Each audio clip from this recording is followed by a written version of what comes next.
नमस्कार। एक बड़े षड्यंत्र पर खुलासे के साथ मैं हूं डॉक्टर प्रसून।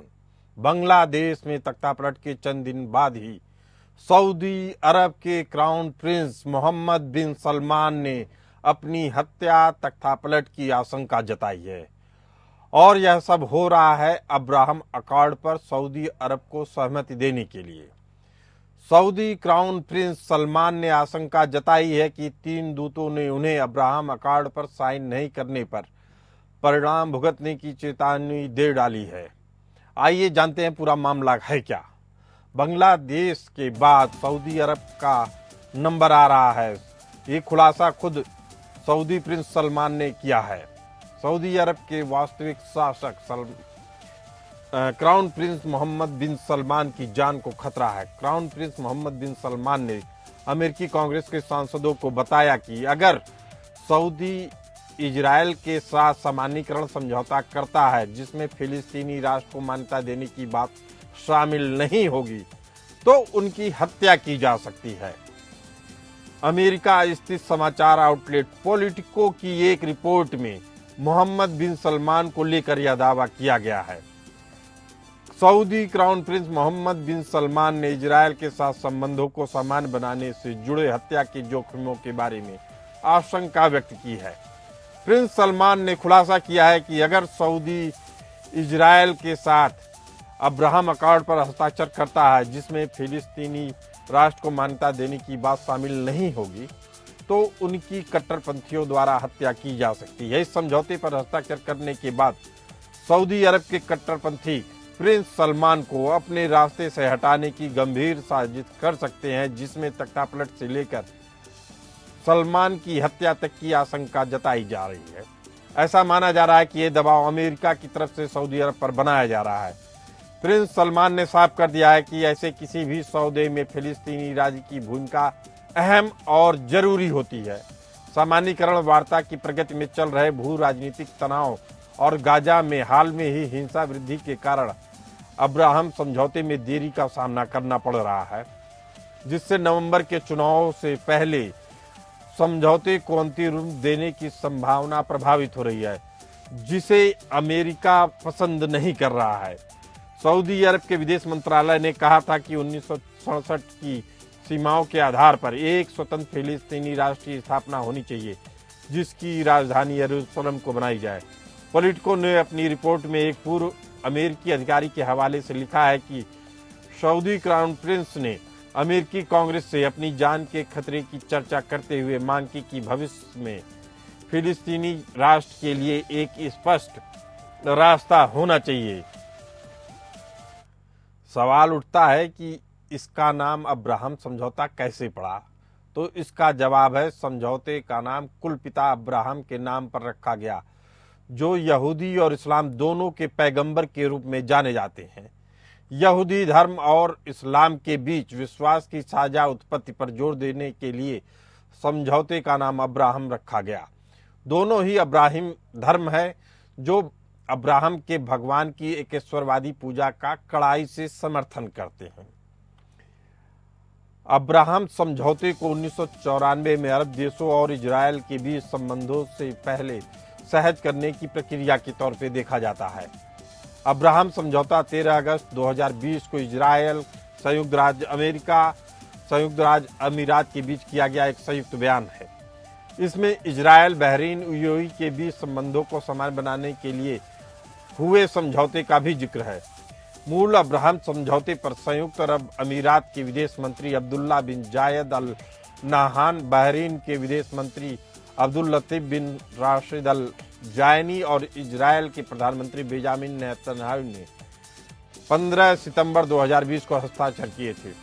मई 2020 के बाद से ही इजराइल और फिलिस्तीन के बीच चल रहे संघर्ष के बीच अमेरिकी राष्ट्रपति जो बिडेन और उनके प्रशासन अरब देशों के साथ इजराइल के समझौते हस्ताक्षर करने के प्रोत्साहित करने और गाजा पट्टी में विनाशकारी युद्ध के बाद मौजूदा सौदों को मजबूत करने का काम कर रहा है। अब्राहम समझौते ने निर्धारित किया कि यूएई और बहरीन इजराइल में अपने अपने दूतावास स्थापित करेंगे और पर्यटन, व्यापार, सुरक्षा सहित कई क्षेत्रों में इजरायल के साथ मिलकर काम करेंगे। इसका धार्मिक महत्व यह है कि यह मुसलमानों को इस्लाम के सबसे पवित्र स्थलों में से एक यरूशलेम में अल अक्सा मस्जिद में नमाज पढ़ने की अनुमति देता है। समझौते पर हस्ताक्षर करने के बाद सूडान और मोरक्को ने भी उसी वर्ष इजरायल के साथ संबंधों को सामान्य कर दिया। यह अनुमान लगाया गया है कि और भी देश इसका अनुसरण करेंगे, लेकिन मध्य पूर्वी राजनीति की तथ्यात्मक प्रकृति को देखते हुए कम से कम अल्पावधि में इसकी संभावना बहुत कम है। विदेशी संबंधों के विशेषज्ञों का मानना है कि इस क्षेत्र में ईरान के बढ़ते प्रभाव ने समझौते पर हस्ताक्षर करने में महत्वपूर्ण भूमिका निभाई है। ईरान इजरायल का लंबे समय से शत्रु रहा है और उसके नेताओं ने फिलिस्तीन की स्वतंत्रता के लिए लड़ाई जारी रखने का संकल्प लिया है, भले ही इजरायल के साथ कोई भी शांति बनाए। भारत की बात करें तो भारत के लिए अब्राहम समझौता एक स्वागत योग्य कदम रहा है, जो मध्य पूर्व में शांति के एक नए युग की शुरुआत करने वाला रहा। चूंकि यह समझौते के सभी हस्ताक्षरकर्ताओं के साथ सौहार्दपूर्ण संबंध साझा करता है, इसीलिए माना जाता है कि भारत को इसे लागू करने पर काफी फायदा होगा। हालांकि नवंबर 2021 में कई अटकलों के बाद ईरान के विदेश मंत्री फुआद हुसैन ने पुष्टि की कि ईरान अब्राहम समझौते का हिस्सा नहीं होगा, जिसके कारण से ही मिडिल ईस्ट में ईरान को अलग थलग करने की कोशिशें शुरू हो गईं। 1948 में इजरायल की स्थापना के बाद से इजरायल और बाकी अरब राष्ट्रों के बीच संबंध शत्रुतापूर्ण रहे। बड़े पैमाने पर शत्रुता फिलिस्तीन और इसकी संप्रभुता के सवाल के कारण थी। इजरायल और कई अरब राष्ट्रों के बीच कुल 3 बड़े पैमाने पर युद्ध हुए। 1948 से शुरू हुआ। तीसरा युद्ध 1973 के योम किप्पुर युद्ध ने मध्य पूर्वी राजनीति में व्यापक परिवर्तन किए, जो आने वाले वर्षों के लिए और साफ हो गए। हालांकि इजरायल विजेता के रूप में उभरा, उसने महसूस किया कि उसके दीर्घकालिक सैन्य वर्चस्व की हमेशा गारंटी नहीं दी जाएगी। इसी बीच इजरायल को हराने में निकट आने के बावजूद मिस्र और सीरिया अपने प्रयासों से निराश थे। मिस्र के राष्ट्रपति अनवर सादत इजरायल के साथ आगे के संघर्षों से सावधान थे। उनके देश ने जितना हासिल किया उससे कहीं ज्यादा नुकसान हुआ और इस प्रकार एक अभूतपूर्व कदम में इजरायल को एक संप्रभु राष्ट्र के रूप में मान्यता देने का निर्णय लिया। इस संबंध में कैंप डेविड समझौते पर इजरायल और मिस्र के बीच भी हस्ताक्षर हुए। औपचारिक मान्यता 1979 में मिस्र द्वारा प्रदान की गई। इससे अन्य अरब देशों के साथ भी शांति की संभावना खुल गई, लेकिन इस तरह के विचारों को अन्य देशों के साथ भी शत्रुता के साथ ही किया गया। इसके बावजूद जॉर्डन 1994 में औपचारिक रूप से इजरायल को मान्यता देने वाला दूसरा अरब राष्ट्र बन गया। इजरायल और फिलिस्तीन के बीच 1993 और 1995 में ओस्लो समझौते पर हस्ताक्षर किए गए। 2000 के दशक की शुरुआत में जब इजरायल में विद्रोह की एक श्रृंखला शुरू हुई तो समझौते टूट गए। 2018 में मैड्रिड सम्मेलन तक की स्थिति अधर में बनी रही। इजरायल के प्रधानमंत्री बेंजामिन नेतन्याहू ने ओमान के विदेश मंत्री यूसुफ बिन अलावी बिन अब्दुल्ला से मुलाकात की। उस समय नेतन्याहू की यात्रा के 2 दिन बाद बिन अलावी ने बहरीन में एक सम्मेलन में सुझाव दिया कि समय आ गया है कि इजरायल के साथ मध्य पूर्व के अन्य राज्यों की तरह व्यवहार किया जाए। हालांकि बहरीन के अधिकारी उनके बयान से सहमत नहीं थे। इसके साथ ही अब्राहम समझौते को लेकर भी गल्फ कंट्रीज के साथ इजरायल के अंदर भी बेचैनी है। इस समझौते में फिलिस्तीन समस्या पर कोई बात नहीं की गई है, जिससे भविष्य में फिलिस्तीन का संकट और बढ़ सकता है। इस समझौते के परिणाम स्वरूप बहरीन और यूएई के लिए अमेरिका से परिष्कृत हथियारों की खरीद संभव हो सकती है, जो क्षेत्र में इजरायल की सैन्य बढ़त को प्रभावित कर सकता है। बहरीन और यूएई में इस समझौते को लेकर इजरायल की तरह व्यापक जन समर्थन प्राप्त नहीं हुआ। गौरतलब है कि दोनों देशों ने इस समझौते के लिए अपने राज्य या सरकार के प्रमुखों को नहीं बल्कि विदेश मंत्रियों को भेजा था। बहरीन के शिया बहुल विपक्षी समूह ने इस समझौते का विरोध किया। गौरतलब है कि बहरीन में शिया मुस्लिमों की आबादी अधिक है, परंतु बहरीन के वर्तमान राजा एक सुन्नी मुसलमान हैं। इस समझौते से अरब देशों के बीच शिया और सुन्नी के मतभेद और बढ़ सकते हैं। इसी पर चर्चा करने के लिए हमारे साथ मौजूद है करोड़ी सिंह जी, विदेशी मामलों के जानकार, और संजीव श्रीवास्तव, सामरिक मामलों के जानकार। आप दोनों का बहुत बहुत स्वागत है। संजीव जी, पहला सवाल आपसे कि सऊदी प्रिंस जो कह रहे हैं उनकी बात में कितनी संजीदगी है कि अगर इस अकॉर्ड पे साइन होता है तो सऊदी अरब में तख्ता पलट भी हो सकता है? जी देखिए, मोहम्मद बिन सलमान सऊदी अरेबिया के जो क्राउन प्रिंस हैं, उनकी ये जो आशंका है वो बिल्कुल उचित जान पड़ती है, क्योंकि यदि वर्तमान समय में इजराइल और फिलिस्तीन के बीच में कोई इस समस्या का अगर समाधान अगर कोई निकल सकता है तो वो यही हो सकता है कि इजराइल और पैलेस्टाइन दोनों साइड बाय साइड और दो स्टेट्स बन करके रहें, हार्मोनियस तरीके से रहें, और टू स्टेट सोल्यूशन जिसकी की बात अमेरिका भी करता है, जिसकी की बात भारत भी हमेशा कहता रहा है, विश्व के अन्य जिम्मेदार राष्ट्र भी इस बात को कहते हैं कि इजराइल और पैलेस्टीन की जो समस्या का जो एकमात्र समाधान यही हो सकता है कि दोनों ही राष्ट्र के रूप में एक दूसरे को मान्यता दें और साइड बाय साइड हार्मोनियस तरीके से रहें। और अब जब इजराइल और पैलेस्टाइन के बीच में हमास जैसा एक जो आतंकी संगठन ने इतना बड़ा उसने आतंकी हमला कर दिया, और जाहिर है कि उसका जो लक्ष्य था, जैसा कि हम आपके चैनल पे डिस्कस कर चुके हैं, कि उसका लक्ष्य जो इजराइल और अरब राष्ट्रों के बीच में जो अब्राहम एकॉर्ड्स को साइन हो जाने के बाद नॉर्मलाइजेशन की प्रक्रिया चल रही थी, जिसके की तहत यूएई ने, बहरीन ने, सूडान और मोरक्को जैसे राष्ट्रों ने इजराइल के साथ अपने संबंध नॉर्मलाइज कर लिए थे, उस प्रक्रिया को ये हमास और उसके पीछे जो ईरान खड़ा है उसको तोड़ना चाहते थे। और अब सबसे बड़ा चैलेंज ये है कि क्या ये जो नॉर्मलाइजेशन की प्रक्रिया आगे बढ़ेगी या नहीं बढ़ेगी, और जाहिर है कि आतंकी संगठन और उसके पीछे जो खड़ा ईरान है वो नहीं चाहता। इससे बड़ा सवाल ये है कि जिस तरीके की अमेरिका की गतिविधियां रही हैं, वो पूरी तरीके से दबाव बना रहा है अब्राहम एकॉर्ड पे साइन करने के लिए, तो महज केवल इतना मान लिया जाए कि वह केवल इजराइल के लिए काम कर रहा है, ये बात गले से नहीं उतरती है। अमेरिका हमेशा हर चीज में अपना फायदा दिखता है।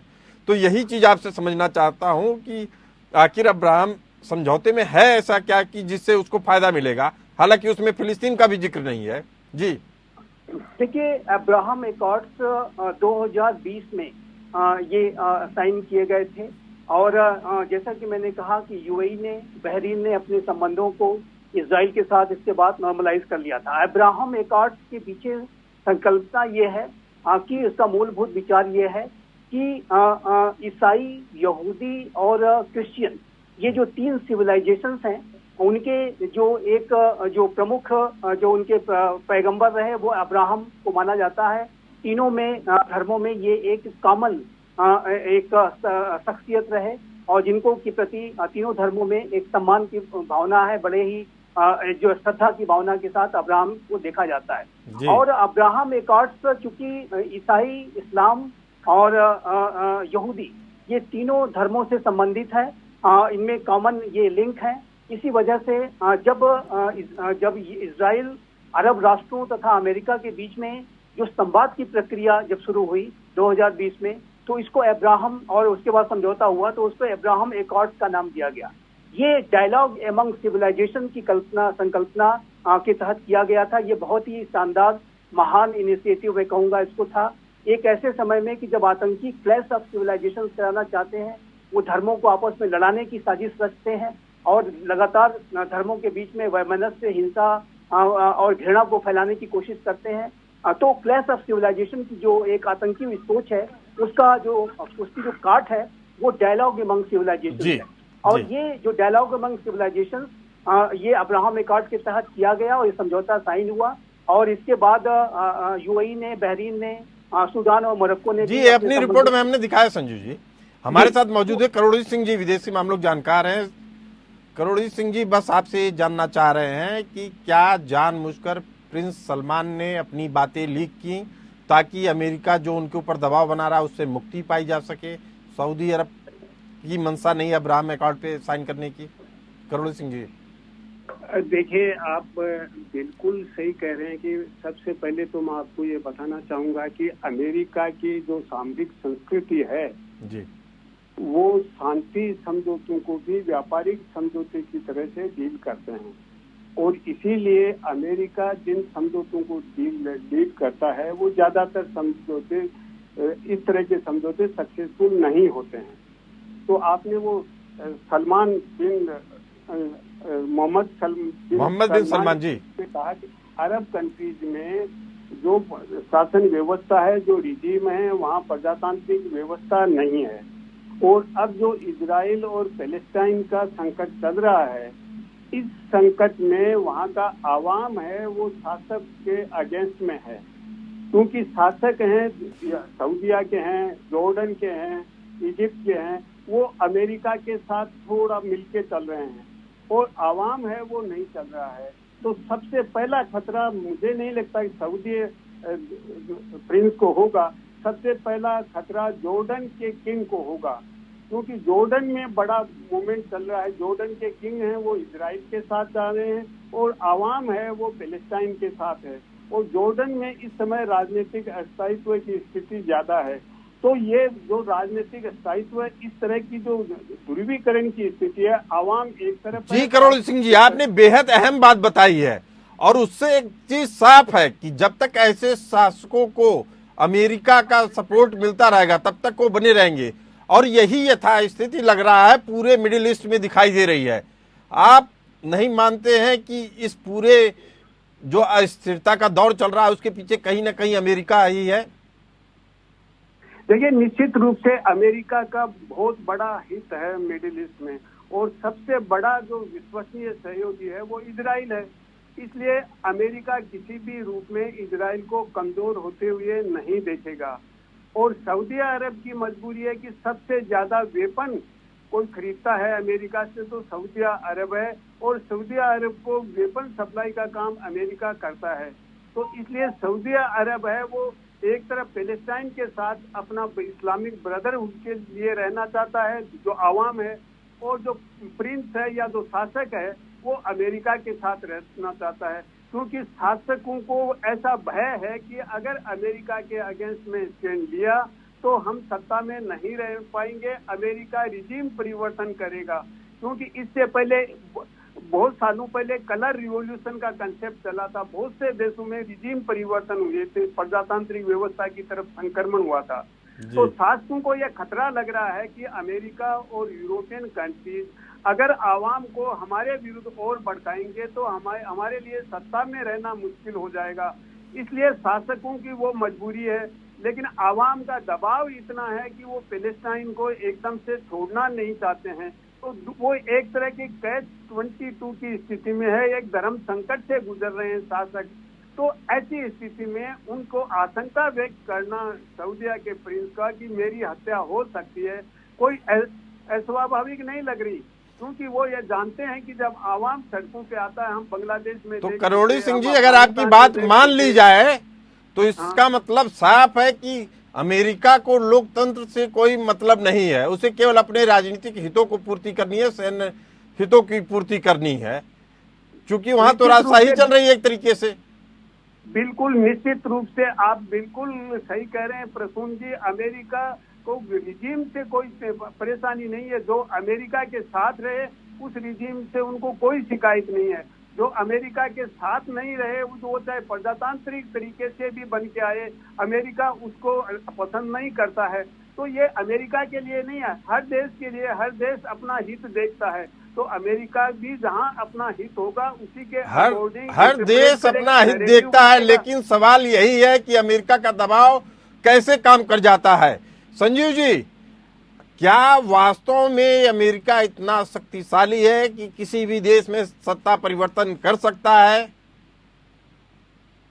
देखिए प्रसून जी, मैं 2-3 बातें कहना चाहता हूं। पहली बात ये कि यूनाइटेड स्टेट्स ऑफ अमेरिका निसंदेह ऐसे इनिशिएटिव्स को लेकर के वो मिडिल ईस्ट रीजन में अपनी बादशाहत को कायम रखना चाहता है। अमेरिका लगातार मिडिल ईस्ट रीजन में जो शिया सुन्नी के बीच में जो मतभेद है उसको प्ले आउट करता है, एक दूसरे को उनके बीच में ये जो विभेद है उसको बनाए रखना चाहता है। अमेरिका आप देखिए तो एक तरफ जहां सऊदी अरबिया यूएई के साथ बड़े उसके अच्छे संबंध हैं, वहीं जो शिया बहुल जो ईरान है उसके साथ उसके बड़े ही तनावग्रस्त संबंध है और दोनों के प्ले आउट करता है। और अमेरिका जाहिर है कि मिडिल ईस्ट रीजन में डिवाइड एंड रूल की पॉलिसी पर चलता है और उसका जो लक्ष्य होता है इस डिवाइड एंड रूल के माध्यम से अपने हितों को साधना, अपनी बादशाहत को बनाए रखना और इजराइल की रक्षा करना। ये अमेरिका का संजीव लक्ष्य जी, होता है। अगर आपकी बात मान ली जाए तो भारतीय उपमहाद्वीप में दो सरकारों ने तो आरोप लगा दिया, एक इमरान की सरकार ने, दूसरा शेख हसीना की सरकार ने, कि हमारी सरकार गई तो अमेरिका के कारण, अमेरिका की बातें नहीं मानने के कारण। तो क्या इस तरीके की परिस्थितियों को कभी क्या भारत को भी झेलना पड़ सकता है और क्या भारत उसके लिए अपने आप को मजबूत किया हुआ है? देखिए, भारत का जो लोकतंत्र है बहुत ही गहरा है, प्रगाढ़ है, उसकी जड़ें बहुत ही गहरी हैं। इसको हिलाया नहीं जा सकता। कोई भी बड़ी से बड़ी शक्ति अगर चाहेगी भी उसका यदि कोई डीप स्टेट अगर कभी कोशिश भी करेगा तो उसमें सफल नहीं होगा। मेरा मानना है कि अभी हाल के जो इलेक्शंस भारत में हुए हैं उसमें यूनाइटेड स्टेट्स ऑफ अमेरिका की जो अंदर बैठे हुए अनेक ऐसे वहाँ के डीप स्टेट के एलिमेंट्स रहे कि जिन्होंने प्रधानमंत्री मोदी की सरकार को टारगेट करने की कोशिश की और पूरे इलेक्शन को प्रभावित करने की कोशिश वहाँ पे करते हुए वो दिखाई दिए, लेकिन उसमें वो सफल नहीं हो पाए। करोड़ी सिंह जी, आखिर क्या कारण है कि भारत के चुनाव में दखल देने की आशंकाएं, कयास लग रहे हैं, लेकिन भारत खुल के इस बात को बयां नहीं कर पा रहा है? क्या भारत में भी अमेरिका का दबाव काम कर रहा है? देखिए प्रसून जी, अमेरिका का थोड़ा बहुत दबाव हो सकता है, लेकिन जैसा छोटे देशों पे दबाव है, बांग्लादेश, पाकिस्तान या अरब कंट्रीज, उस तरह का दबाव अमेरिका भारत पे नहीं बनाना चाहेगा।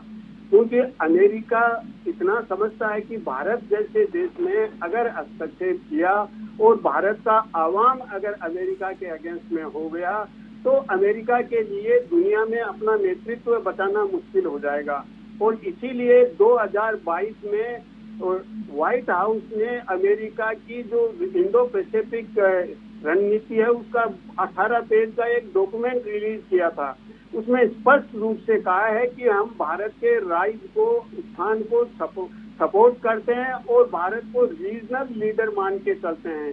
तो अमेरिका की जो नीति है, रणनीति है, वो ये है कि भारत को ग्लोबल लीडर नहीं बनने देना है, क्षेत्रीय लीडर बनाना है और हमारा छोटा जूनियर पार्टनर बना के रखना है एक इंडो पैसिफिक रीजन में केवल।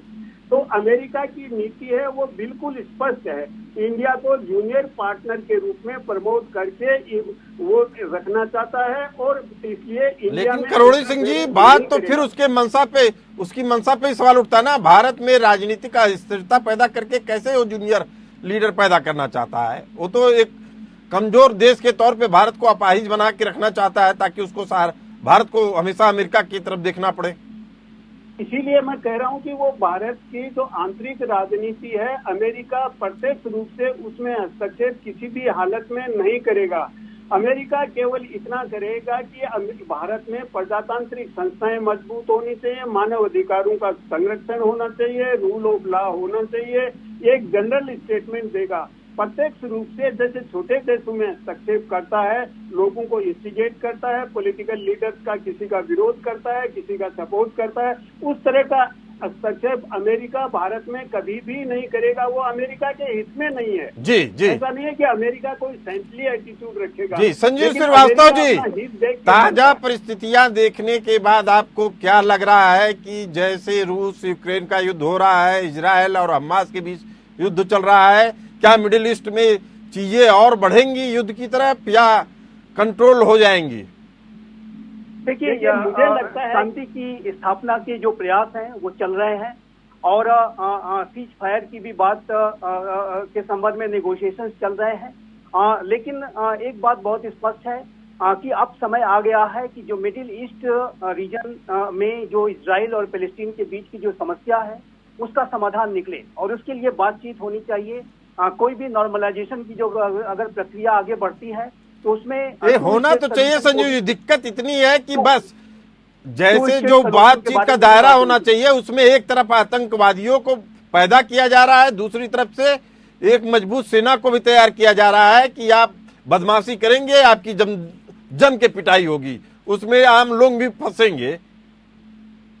देखिए ऐसा है कि जो आतंकवादियों की जो सबसे बड़ी विफलता यही होगी कि ये जो नॉर्मलाइजेशन की प्रक्रिया है वो आगे बढ़े। और ये नॉर्मलाइजेशन की प्रक्रिया में मेरा ऐसा मानना है, मेरा स्वयं का ऐसा मानना है कि इजराइल और पैलेस्टाइन के बीच में 2 स्टेट सोल्यूशन पर भी बात होनी चाहिए, जिसकी की बात मोहम्मद बिन सलमान कर रहे हैं। और यदि ऐसा होता है तो ये अब्राहम एकॉर्ड्स को भी बचाए रखेगा और तो इजराइल पैलेस्टीन के बीच में शांति स्थापित कराएगा। हमास की सबसे बड़ी पराजय यही होगी कि नॉर्मलाइजेशन की प्रक्रिया फिर से एक बार पटरी पर आ जाए। और मेरा ऐसा मानना है कि इसके बाद आप देखेंगे कि चाहे India middle east Europe economic corridor हो, चाहे वो I2U2 हो जिसमें भारत, अमेरिका, UAE, इजराइल शामिल हैं, वो सारे इनिशिएटिव्स आगे बढ़ेंगे। और यदि नॉर्मलाइजेशन की प्रक्रिया आगे बढ़ती है तो ये हमास जैसे आतंकियों की और उसके पीछे जो आतंकवाद को स्पॉन्सर करने वाले जो ईरान है और जिस तरीके के जो सोच रखने वाले जो ऐसे इंटरनेशनल कम्युनिटी में, मिडिल ईस्ट रीजन में ग्रुप्स हैं जो कि क्लैश ऑफ सिविलाइजेशंस को कराना चाहते हैं, उनकी सबसे बड़ी हार होगी। लेकिन तमाम अमेरिका की साजिशों से भी भारत को सचेत रहना होगा। समय की कमी के कारण इस चर्चा को यहीं विराम देते हैं। आप दोनों मेहमानों का बहुत बहुत धन्यवाद। फिलहाल इस चर्चा में इतना ही, हमें दीजिए इजाजत। चलते रहिए APN न्यूज के साथ।